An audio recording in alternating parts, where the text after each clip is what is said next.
Alam mo, nakakalungkot talaga na hindi na kumukuha ng cod liver oil ang mga tao tulad ng dati.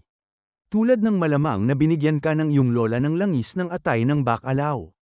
Pagkatapos ay tumigil na kami sa pag-inom nito. Ang cod liver oil ay isang superfood. At ipapaliwanag ko kung bakit. Ang langis ng atay ng bacalao ay may apat na talagang mahalagang bagay, omega-3 fatty acids, icosapentaenoic acid o EPA, ang anti-inflammatory, docosahexaenoic acid o DHA, na mas sumusuporta sa iyong utak at nerve cells. Ngunit mahalaga ang omega-3 pagdating sa masusing pananaliksik sa mga benepisyo nito. At ang problema sa lahat ng omega-6 fatty acids na nasa mga langis ng buto ay nakikipagkumpitensya ang mga ito sa omega-3 fatty acids para sa parehong mga metabolic enzyme at para sa pag-ipon sa mga cell membrane. At maraming tao ang hindi nakakakuha ng sapat na omega-3 fatty acids. Ngunit ang langis ng atay ng bacalao ay mayroon ding dalawang karagdagang bagay. Magandang pinagmumulan ito ng vitamin D. Magandang pinagmumulan din ito ng bitamina A. Ngayon, malawakan na akong nagtalakay tungkol sa bitamina D sa aking YouTube channel. Pero gusto kong maglaan ng kaunting oras pa para sa vitamin A na ito para talagang maipaliwanag sa inyo kung ano ang ginagawa nito.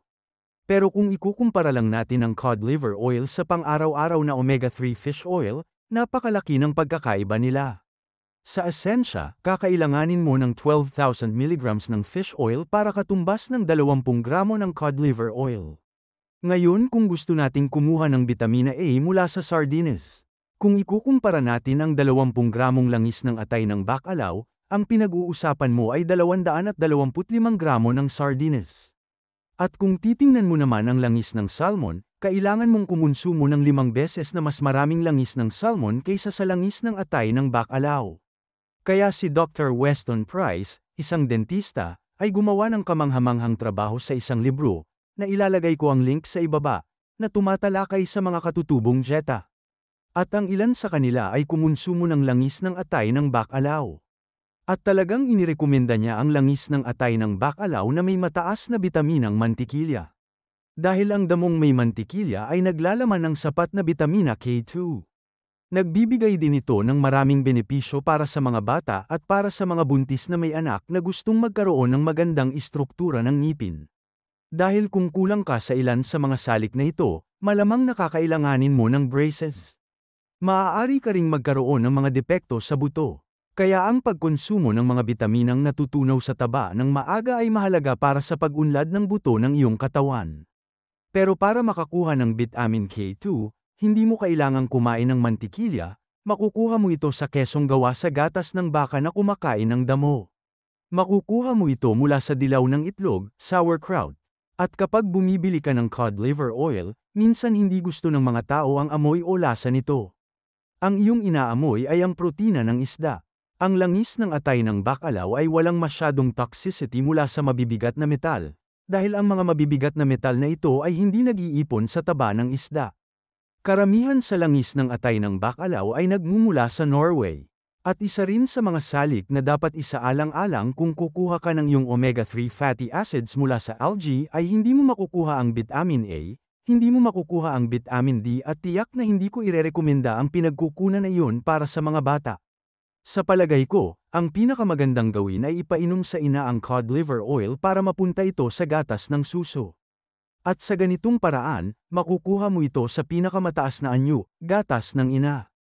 Ang ideyang makukuha mo ang iyong bitamina A mula sa prutas at gulay ay ganap na hindi totoo. Sa kasamaang palad, pinapayagan ng American Food and Drug Administration ang ilang tagagawa na i-claim ang beta-carotene bilang bitamina A, kahit na hindi naman ito isang uri ng bitamina A. Sa kasalukuyan, ang Hashimoto's ang pinakamadalas na sakit na autoimmune sa buong mundo. At may malaking ugnayan sa pagitan ng kakulangan sa bitamina A at hypothyroidism lalo na kung ito ay autoimmune. Ito ay dahil may mga receptor ng bitamina A retinol mismo sa loob ng iyong mga puting selula ng dugo. Ang bitamina A ay tumutulong din sa pagkontrol ng yodo. Tapos dito naman, mayroon kang tungkulin ng bitamina A na nakakaapekto sa mga lamad ng uhog ng iyong bibig, ng iyong mga sinus, ng iyong lalamunan, at ng iyong baga. Ito ang dahilan kung bakit napakahalaga ng bitamina A para sa malalang impeksyon. At kahit ang mga ugat ng mikrobyo sa loob ng iyong bituka ay naapektuhan din ng bitamina A. Ito marahil ang dahilan kung bakit tinatawag nilang retinol ang bitamina A na parang retina. Kung kulang ka sa retinol, maaari kang mabulag. Kaya naman, nagsisimula ka ng makita ang kahalagahan ng cod liver oil dahil ito ay isang mahusay na pinagmumulan ng vitamin A. Personal kung hindi gusto ang atay. Pero kaya kung uminom ng cod liver oil. At maaari mo rin itong makuha sa anyong kapsula na isa ring uri ng tuyong langis ng atay ng bacalao kung hindi mo gusto ang lasa. Hindi ko napapasukin ang tungkulin ng bitamina D marahil madalas mo na akong narinig na nagkukwento tungkol dyan. Kung walang bitamina D na kulang sa maraming tao hindi nila talaga mailalabas ang calcium o magnesium mula sa iyong mga pagkain papasok sa katawan.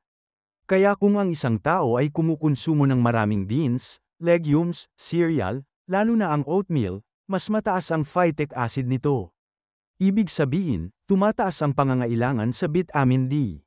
Kaya naman, ilalagay ko ang langis ng atay ng bacalao sa kategorya ng superfood. Hindi dahil mahirap talagang makahanap ng pagkaing may lahat ng taba na natutunaw na sustansya, hindi yung mga precursor.